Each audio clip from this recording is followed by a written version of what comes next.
We will hear argument this morning in case 2512. Grievances we could go into with this system. I think we could be here for hours. National Collegiate Athletic Association. I think we have some proof, even a few years into NIL now, that people care about the logo. There are too many people in power who have no desire to give up that power. The NCAA's ever-shifting decisions, not stable decisions. Does the concept of amateurism in college athletics even matter anymore? They've capped it again without any sort of collective bargaining. We'll finish with our unilateral decision. All right. Welcome to another episode of Unilateral Decisions. Dominic Sheldon is out this week, so we will attempt to fill in. Left off last week talking about the Sorsby situation, and little did we know within a week of recording that it would work itself out, and it really kind of went exactly the way Mike had predicted it. So let's go over the last week, Mike.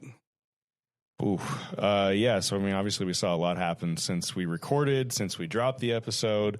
And yeah, I think a lot of it kind of went the way that, we had talked through on the episode. We had kind of talked through these things of how we were going to get to what made sense as a resolution. And, I'll let Sam kind of cover the granular in between how we got here, what happened. But at the end of the day, what happened was we had the injunction from the judge, which is what led us to the episode last week that essentially allowed for Sorsby to be eligible. They'd essentially ruled that he couldn't be ruled ineligible in the meantime before the court case, the full court case. And so what happened from there was you had a bunch of Big 12 schools react that they felt like that was wrong and that it shouldn't be that way. The NCAA agreed with that as well and filed their own appeal. And over the weekend, the Texas Tech really backed supporting Brendan Sorsby and continued to share that message. And it just kind of crescendoed into Sunday night, Monday morning of all these court filings being filed. And ultimately, so much pressure was put on by other Big 12 institutions, the states that they're in, the Big 12 itself, the NCAA, and eventually Brendan Sorsby and Texas Tech mutually agreed that he was not going to pursue NCAA eligibility anymore, and he was going to enter the NFL Supplemental Draft, or at least apply for the Supplemental Draft, and more or less puts an end to the eligibility question. But I'm sure there's still more on the table that has not been answered. Yeah, there's a lot on the table that has not been answered, and it doesn't seem like at this point it's going to be answered, which, the legal scholar in me definitely feels like it's kind of a shame because there are some really, really interesting legal questions that are being left on the table here. But, obviously I think from a college sports stability perspective, maybe I can admit that this is the best result. And I think for Sorsby as well, a lot has been talked about, his mental health and, gambling addiction and anxiety that he, talked about in his filings and his lawyers talked about in his filings. And I mean, having, 99% of the college football world hate you is probably not great for anxiety. I'm not going to, try to sit here and opine on what's best for his mental health, but I think we can all kind of agree that this is a justifiable outcome. But the legal questions are still left on the table, and legal questions that were raised. A couple things you left out. We had attorney generals weighing in on this. Where Ken Paxton, Attorney General of Texas, who is also, of course, running for senator, sending a letter to the Big 12 saying we are going to sue you if you do anything to punish Texas Tech here. And then the Attorney General of Kansas and Oklahoma and Utah weighing in and saying, no, we're going to support the Big 12 if they do this and they feel like they need to do this. And there's a lot of debating over antitrust law, which, it's not just us that are talking about it, right? You also got these attorney generals that are talking about antitrust law here. And culminating, of course, on Monday with the Big 12 actually filing a lawsuit against the Texas Attorney General and Texas Tech. And I think that, as many online have pointed out, was really kind of the final straw in this whole situation, because it's not really a fight that the Texas Tech and Texas Attorney General really wanted to get into. Yeah, part of me wishes we would have seen some of this play out. A lot of me wishes that. I think we probably arrived at what the conclusion was going to always be. I guess, Mike, for you, over the course of the last week, going through all of this and seeing all of these different angles come at each other, did we learn anything about college athletics? To me, the takeaway is that we kind of learned where the line is, that a conference and to some degree the schools are going to act with conviction, complete conviction, where the Big 12 by Monday just said, we've had enough. We don't know what the outcome of this result of this action is going to be, but we're going to take action to the fullest extent that we have possible. And we're going to sue the state of Texas, and we're just going to say no more. We're done. And we'll see where the chips fall. And it was no more of this kind of like, backroom politicking, try to play the game, try to see who's happy, kumbaya, unanimous decisions. They just said, that's it. We've drawn the line. This is what we're going to do.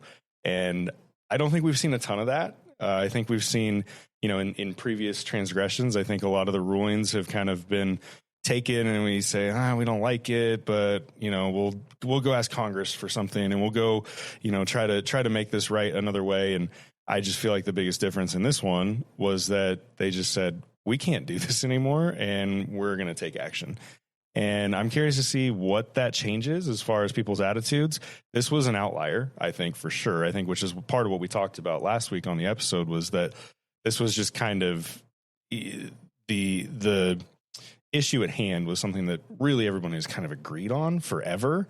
And so the Big 12 stepped in on behalf of the other schools and said, we can't deal with this anymore. So I found that interesting because easy for me to say, but I would have loved over the last couple of years to see more of that, to see more of someone just acting with pure and complete conviction and saying, this is what we believe in. We're going to stand up for it. We're not going to wait for, some of the things to shake out and hope that we kind of get our way, but we're okay with kind of, some compromise here and there. This was something they weren't willing to compromise on, and they acted in such a way. And I commend them for that. Sam, do you see all of this, everything that we've seen with this entire situation, having any sort of bearing on, legal precedent with states filing lawsuits, versus NCAA being able to, Mike talked about, everybody finally agreed on something. Well, they didn't, except the one judge who really had all the power. But I mean, it has everybody questioning, where do things go from here? Do you see this having any sort of impact on future cases? Well, legal precedent, not so much, because we never really got a recorded decision. Even the Sorsby decision was a non-final order. It was just an injunction. It was one local district court. But I think from a more practical presidential perspective, from a more kind of like, what is this situation, or how is the situation going to be applied to future kind of situations? I think it does show. And again, I hesitate a little bit because we never got, we only got a complaint in this new Big 12 v. Texas lawsuit, but I think it does show to a certain extent that conferences do have more power than perhaps we thought before, because, and maybe this is just, kind of the individual situation giving it a lot of strength, but Texas Tech hired a really good litigation shop, Sidley Austin, and they filed a really, really good complaint. I push back a little bit, at everyone saying, oh, well, this was a master stroke by the Big 12 here. There was always going to be this kind of litigation here. I think a lot of things that Ken Paxton did perhaps opened the door to that in a way that maybe he didn't anticipate, and maybe that, outside observers didn't anticipate, and maybe that was very self-defeating for Texas Tech. But I think that complaint will be used as a template if we do see this kind of situation again. And I do wonder if we're going to see this situation again, because you can apply a lot of what was kind of argued in this whole context, both the legal, the law surrounding the complaint, the First Amendment issues, the antitrust issues, everything else. And also the practical perspective of a conference stepping in and saying, we are going to step in and punish a team for playing an ineligible player. Because, yes, the Sorsby situation is extreme because it involves, gambling. It involves a player gambling on his own team. It involves, this really hot-blooded issue. That's really this very powerful issue that I think a lot of people have very rightly said, this is a line in the sand. But we've also seen a few dozen other players get injunctions over the past year and a half. And I do wonder if at some point we're going to see, now that we have kind of a proof of concept, we wanted to say conference because we're talking about conferences, but we might see a situation where a conference steps in and says, well, even if it's not a gambling issue, the next Diego Pavia who gets an injunction, we're going to step in and say we can't play him. Or, we saw similar kind of conversations around Charles Bediako and, the former G League player who wanted to play for Alabama and did get to play for Alabama. And I think we have now a template for conferences to do something about that if they want to. Though, again, it's, talking about lines in the sand, like maybe this is something where they're willing to take these steps. They're willing to challenge the authority of a state attorney general. And in these other cases, they're just not. So I'm curious on that front. We saw Trinidad Chambliss's name come up a few times because during part of the back and forth, there was this comment about how the Protect College Sports Act would potentially negate the injunction for Sorsby had it moved through quickly enough. And there was some question about whether or not that would also negate Trinidad Chambliss's injunction. And I think to your point about lines in the sand, I don't think there's a whole lot of people who are trying to challenge the injunction against that Chambliss gets to play.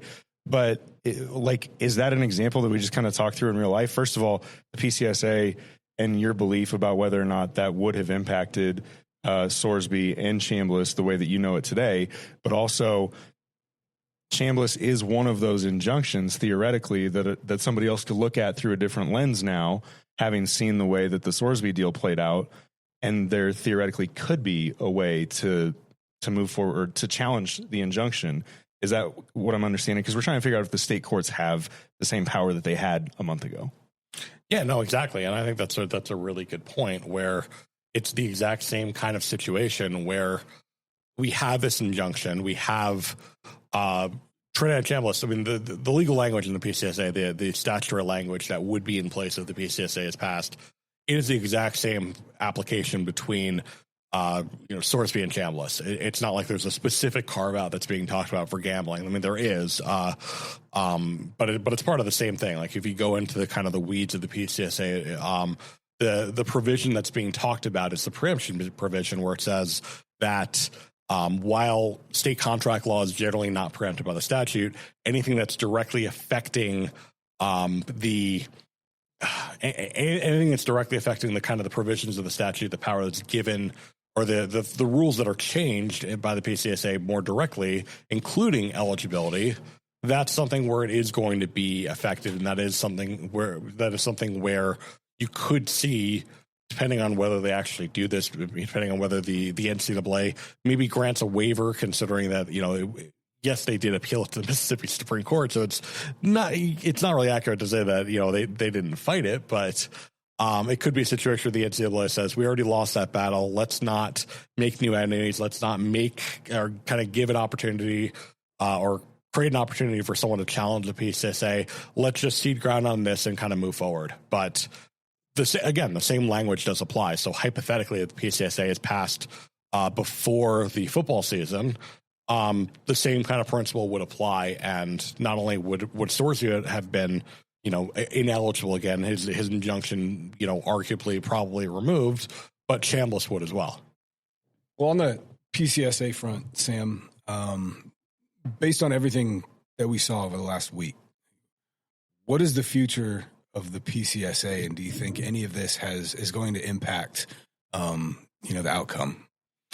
I think it would be naive to say that it wouldn't affect it at all, because I think a lot of people have kind of you've really taken the Sorsby situation and justifiably said, well, wait a minute, we need to stop this. We need to stop something like this from happening. And obviously the NCAA has really worked to position the Sorsby case kind of alongside other cases. There's a statement made by Charlie Baker on Twitter a few days ago that I disagreed with, saying, well, the Sorsby decision is going to lead to more. Look at what happened with Tristan Smith. Completely different situations, but Tristan Smith was a Clemson wide receiver who also got an injunction. But Just totally different situations, but we don't have to get too deep into that. But I think a lot of people are going to look at this and say, we need to stop the next Sorsby situation from happening, because next time maybe we don't have, a conference willing to kind of step in here, or maybe next time it doesn't happen months before the season starts and it happens right before the season starts, because that's what we've seen with a lot of these eligibility cases, where it happens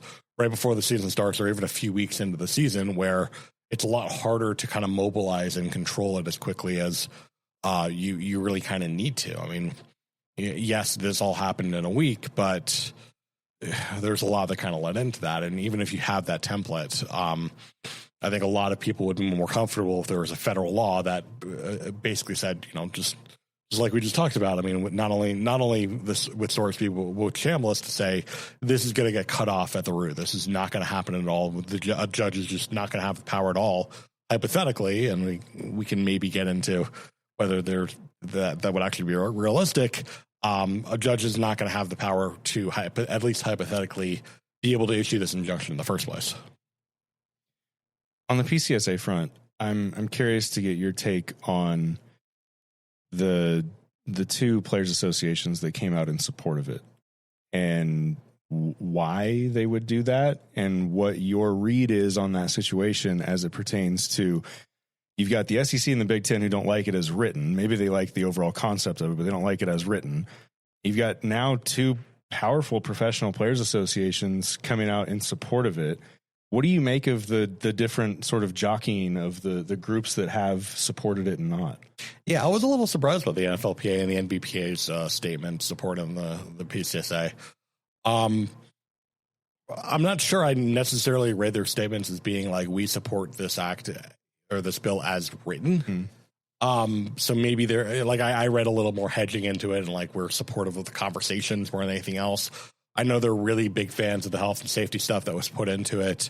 And I can kind of see why. Like, I know that, they have fought long and hard for those kind of protections to be in their collective bargaining agreement. And that's in a collective bargaining agreement that's not enshrined in a federal law. And maybe they see that this is kind of the best way to get those kind of things. And that, just like with collective bargaining, there has to be some compromises where you can kind of think about, to a certain extent, the PCSA as a collective bargaining agreement. It's just one where, instead of a union and management, like we normally see with collective bargaining agreements and negotiating over each other, it's Republicans and Democrats that are negotiating with each other, or at least Cruz and Cantwell, because I guess you can't say it's necessarily party lines, because a lot of Republicans and Democrats are against this bill, still against this bill.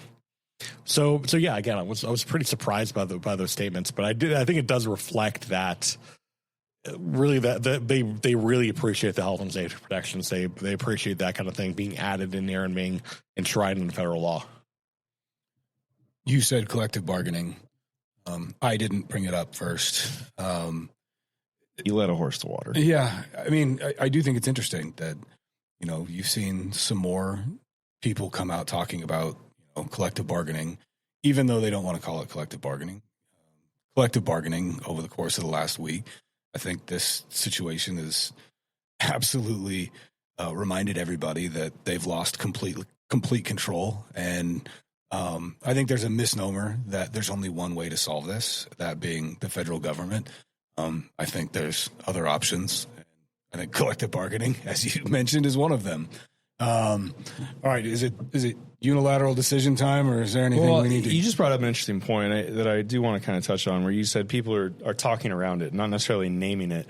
And I think that's by design. Yeah, I think that a lot of people are choosing to say negotiate with athletes or do some of these other things. They're not saying collective bargaining. And I don't necessarily disagree. I get the point, because they don't want it to be the same as what the other groups do. And also, it's not easy. Mm-hmm. And we've talked about that a ton on this show, is that there are a lot of things that would have to happen. It, as daunting as the PCSA seems, and any federal legislation seems to get across, there's an argument that would be easier than collective bargaining, and all the things that would have to go into that. The employment status, or changing statutes to say that employment status is not required, the public versus private, the different states, like all the different things that we've all covered on this show. Mm-hmm. But I do think that it's very intentional to try to say, well, maybe there's a way we can negotiate with our athletes, and almost sounding a little obtuse about like, well, yeah, it's collective bargaining, but they don't want it to be collective bargaining. A lot of people involved, a lot of people in power right now. I guess real quick, just between the PCSA and a bunch of people coming out in favor, theoretically, of negotiating with athletes, even if they're not calling it collective bargaining, is there an easy, quote unquote, easy path? Like, is there a more streamlined path that you've seen kind of open up now that people are more willing to at least engage in the conversation? Or is it going to be one of these difficult, arduous paths either way? It's going to be one of those difficult, arduous paths either way. I mean, there's nothing easy about this. Otherwise, it probably already would have happened. Passing federal legislation, as we've seen over the past several years, and even with the PCSA, and you know, and I don't think I may have raised this point in your question before about like what the Sorsby decision has to do with, or how that affects the PCSA. I still think it's going to be very, very difficult for the PCSA to pass. I mean, we saw as we're recording this yesterday, as we're recording this, Tommy Tuberville come out against the PCSA and complain about it being a federal takeover of college sports, which is not wrong. He wants that more skinny bill that I've talked about, which clearly I'm in the wrong here because I feel like that might pass a little more easily, but apparently not. Which I guess I shouldn't really be surprised about. But that kind of goes exactly to your point, where like we can think about different forms of federal legislation, but there's always going to be someone at the table who wants. Like the NCAA is going to want to add more to the bill. The NCAA and their supporters are going to want to make sure that everything's covered. They're not going to want to address one issue and then try to address the rest later because, why would they do that and give up? Because, especially like the times, and I think now you can actually argue that post Sorsby, a bill like the Tuberville bill that exclusively and very specifically targets eligibility might be less likely to pass because you're in a situation now where the NCAA knows that this is the best piece of leverage that it has to get federal legislation passed. And by giving that up, by addressing only that, then they're not going to get player compensation, transfers. Well, I guess transfers would be covered under the Tuberville bill. Which is ironic. What's that? Which is very ironic. Yeah. Former Cincinnati coach Tommy Tuberville complaining about free transfers is definitely a little more than a little ironic, but that's maybe a different podcast conversation. but yeah, like I like I said, I actually think it would be less likely because this is the leverage that the NCAA has. The NCAA can point at Sorsby and say, "Here's why we need federal legislation," even though it covers way more than the Sorsby stuff. Yeah, my 2 cents at least. We've talked about. In recent episodes, we've talked about conference governance, talked about PCSA, we've talked about collective bargaining. Mike, you talk about a void in leadership and a hope and a wish for somebody to step up and lead and take control and try to make positive advancements. So for unilateral decision, you get to be a power conference commissioner. I won't even say for a day because we all know this would take a lot longer than a day to resolve. But you are a conference commissioner. What does, all of this from the last week, what is that putting you in a position to want to do? And is it giving you the ammunition you think you need to make a play for single conference governance? Yeah, I think I kind of touched on it early. Everything you just said about, my previous statements on the leadership void and all of that, I think is why I gravitate toward the way that the Big 12 handled it. I think that's why I appreciate it more, is that I do feel like that's what we've been missing. We've been missing somebody to just step forward, like I said, with conviction and make a decision and act in the way that they think is the best interest of those that they're in charge of protecting. And even if that means it's not unanimous, as in this case, where there was one school who clearly didn't think that this was what was best, but they said, the conference and Brett Yormark said, this is what we need to do. And so with that in mind, yeah, I think that we've seen a little bit through the court, everything Sam said about not being precedential, I completely agree with. I don't want to make a mountain out of a molehill here and say, oh, well, now conferences have more control than anybody and they can do anything they want and wield all this power. But I do think that they have a lot of power. And I think that this is where the concentration of power can rest. I think that the conference commissioners are in a position to more or less make the rules that they want to play by.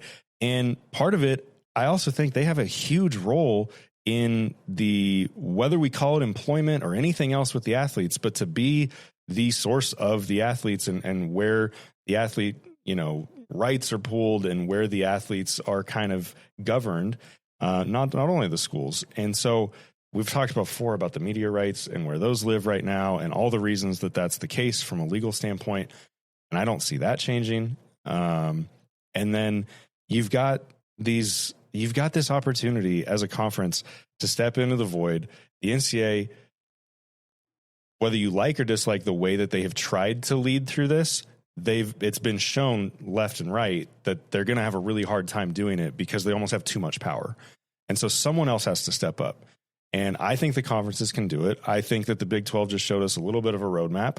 And I think that any other conference who's looking at this going, my schools aren't really like in love with everything that's going on. They all kind of want something a little bit better for themselves and for us collectively. I think that it's on the conference office to step forward and be the one to do that. And the way I would do it, if I was in one of those chairs and in those shoes, I would rally together to figure out what is actually what these conference affiliates want.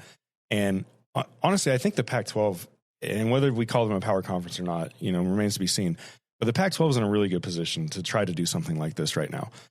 They have a bunch of schools who have come together and said, we want to be part of this. And we want to do this because we don't want to be, held back by some of these other schools with different budgets. We want to be on like ground. And we want to do this. We want to compete and we want to be together in this.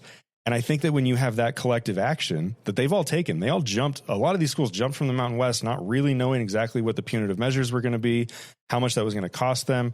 But they just had a lot of faith in the Pac-12 brand, the name, the leadership group, and where this was going to go, and that they wanted to be in it together. And they wanted to be doing something as a group that was marching in the same direction and rowing in the same direction. And I think that the conference leadership can take that and run with it. And I think they have an opportunity to set forth and say, this is how we're going to govern the way we do things. And they can fall in line with the NCAA where it's responsible to, but the NCAA is not really going to be able to hold them back from doing what they want to do on a major level. And I think that they can set some precedent. They can set some direction. And I think that they're really well positioned to do it. And I think that they have a lot of the schools like-minded enough who are going to say, all right, let's roll. And my point is, even if you don't get all of them to say that, I think the conferences can be the ones to say, all right, well, somebody has to break the tie. Somebody has to make the decision. It's going to be the conference office. This is who has the power. We control the media rights. We control a lot of these things that are going on right now. And we have more power to enforce what we put together than maybe the NCAA does right now. So let's take advantage of that and let's go try to figure out how to make the best situation for us and the greater good. And that's where I think the power rests. And I would take it and run with it right now if I was them. Sam? I don't know if I'm quite there yet, because I think there's one very crucial distinction between the Sorsby stuff that we're not seeing with other things that we've talked about in terms of single conference governance. And that's that everyone agreed with punishing Sorsby. Everyone agreed with the Big 12 going after Texas Tech for playing Sorsby. And when I say everyone, of course, I don't include Texas Tech, but that's not really who matters here. Mm-hmm. Because if this was a situation where, for example, is going back to our single conference governance episode, the biggest issue identified is competition between the conferences and how there's going to be a race to the bottom. If this was a situation where the Big 12 or the Big 10 or the SEC didn't have similar kind of rules where, their teams were playing players who had, been caught gambling before all the time, the Big 12 never would have made this decision, because they're not going to penalize one of their schools for something that other schools and other conferences that are better, especially the ones that are better situated than them, are allowing. And you may think that's unrealistic, and for gambling, it is, but replace gambling with paying over the cap, where you're not going to, the Big 12 isn't going to step in and punish Texas Tech for paying a player over the conference set cap that we'd be talking about if the Big Ten and the SEC are not enforcing that kind of cap. So I still think that a lot of the issues, and even if we have evidence now to a certain extent, at least through this complaint, and obviously it was never adjudicated, so we don't know for sure, but looking back at the Choi decision in the Second Circuit, we could at least with some confidence say that conferences acting alone to do things like set salary caps is probably going to be legal in our antitrust law, because it doesn't kind of define the entire market. We still have that goes in, like I said, that goes in that previous episode, that goes into kind of the heart of antitrust law, where you still have the competition between conferences. That's exactly what that's creating here. And yes, with the gambling situation, with the Sorsby situation, we had all these conferences making individualized decisions saying, we're not going to stand by this, we're not going to abide by this. But with things like salary caps, I think it's very clear and very obvious over the past 2 years, or the past year, really, since the House settlement was passed, that conferences are not going to punish their schools for doing that. And the only way that's going to happen is if you have broad NCAA-wide rules, which, well, that goes in the other side of antitrust law where that's illegal. So, well, maybe that's where I leave a little bit unspoken, and maybe it's where I gravitate toward a conference like the Pac-12 to have this conversation rather than the Big Ten or the SEC. True. And yes, it would take that. You're 100%. I think the Pac-12, I keep using them as an example, but insert anybody else, the WCC, the Mountain West, the American.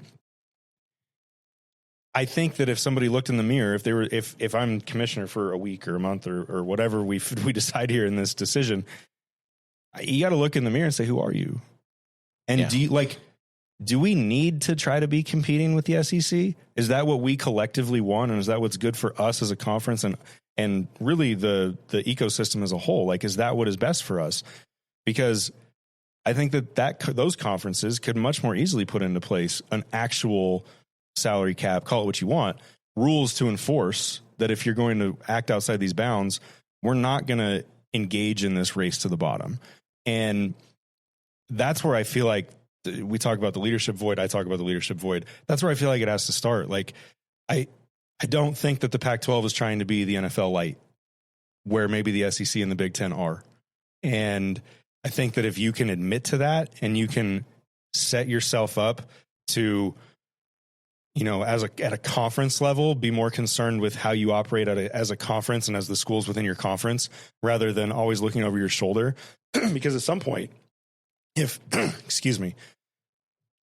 somebody in the Pac-12, if one of the schools says, that's not fair that you're holding us to a standard that these other conferences aren't holding us to, I think at some point, the other schools in the Pac-12 and the Pac-12 itself has to be able to stand up and say, okay, good luck getting invited to the other leagues.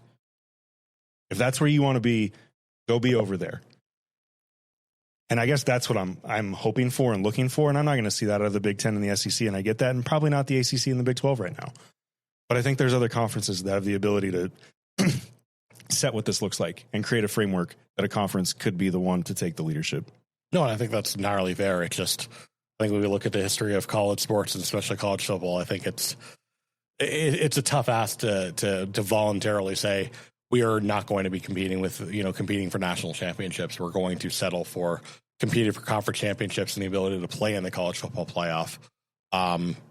And maybe that's the best thing and the most realistic thing for a conference like the Pac-12 to do. But it just, with history as their guide, I don't know if they're necessarily going to be okay with settling for that. On the collective bargaining piece, we saw reports, from SEC that, they were preparing for collective bargaining should political efforts not prove fruitful. So assuming that's accurate, we already know there are conferences, working, or a conference working on collective bargaining. I mean, to your point, if you're the Pac-12 and the SEC is working on something, you probably ought to be working on something.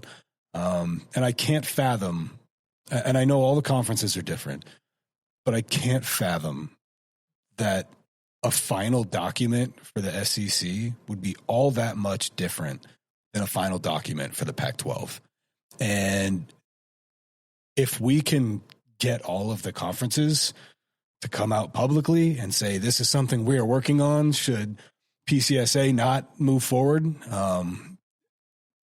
Maybe we're getting closer to some finality with everything. At least that'd be my hope. I know nothing's simple. We've talked about it on this show, endlessly. Nothing's simple. But Sam, you said you don't think this is going through. I know collective bargaining is hard. We also know that there's apparently conferences working on it. If everybody else in the country's not, they probably ought to be. And then I'd love to see them compare their documents at the end of it to see how far off everything is. Because my guess is they agree on more than what they disagree on. Oh, I'm sure they agree on 90% of it, if not more. And, I think that's another spot. I keep using the Pac-12 as an example, but it's another spot where it's like, it's easy to sit there and say, well, it's really hard. It's easy to sit there and say, gosh, that's a conference that's really going to have a hard time doing it because you've got people in California, you've got people in Idaho, you've got all these, disparate beliefs. Make it a positive. Yeah.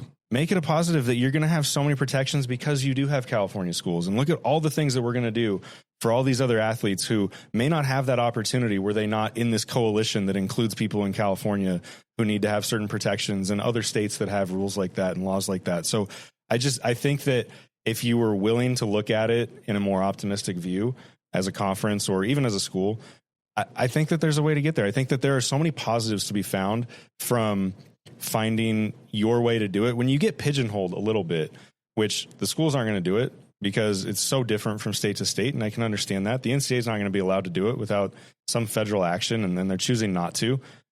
So you're pigeonholed. Well, you make the best of it. And if that means that the Pac-12 can step forward and do something, or the Big Ten, because they've got, other schools in blue states, traditionally blue states, and states that have very protective labor laws for labor, then take advantage of it and make it a positive. And I think that they have the opportunity to do that. Yeah, and be a leader in the space. I agree. Yeah. Well, I don't know where to go from here other than probably just end it. And if you're a conference looking for assistance in developing a collective bargaining agreement, something that you can take to your athletes, Mike Walsh, he'd love to sit down and help you with that. So you know where to find me. Yeah. And that will do it for this week's episode of uNILateral Decisions.